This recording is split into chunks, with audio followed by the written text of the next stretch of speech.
नमस्कार, मी रुपाली. ओईज फूड रेसिपीमध्ये तुमचं सर्वांचं स्वागत आहे. चला तर आज आपल्याला बनवायचे खिचडी भात. इथे मी घेतले ओलं खोबरं, 5 ते 6 हिरव्या मिरच्या, लसूण आणि अद्रक आणि थोडंसं टमॅटो पेस्ट करून घेतलेली आहे. कांदा घेतला आहे बारीक उभा चिरून पातळ.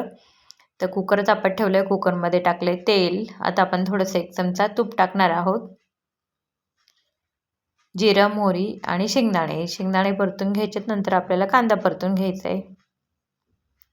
इथे मी 2 मीडियम साईजचे कांदे घेतले होते, लांब उभे पातळ चिरून. तर आपण मस्तपैकी कांदा परतून घेऊयात. कांदा छान परतल्यानंतर आपल्याला टोमॅटो परतून घ्यायचा आहे. 1 टोमॅटो मधलं अर्धा टोमॅटो मी वाटणात टाकलं होतं ना, अर्धा टोमॅटोच घेतलेलं आहे. आता वाटण आपण केलेलं आहे ते वाटण टाकून घेऊयात. आज आपल्याला लाल मसाले, तिखट वगैरे कोणतेच मसाले वापरायचे नाहीत. मस्तपैकी मी आज रेशनच्या तांदळाचा खिचडी भात बनवणार आहे, गजगजीत.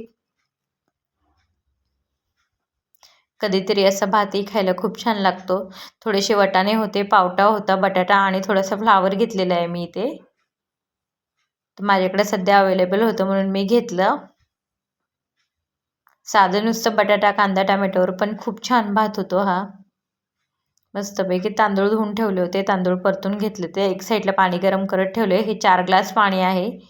तर आपण भातामध्ये टाकून घेऊयात. चवीनुसार मीठ टाकायचं आहे आणि कुकरचं झाकण बंद करून 3 ते 4 शिट्ट्या करून घ्यायच्या आहेत आपल्याला.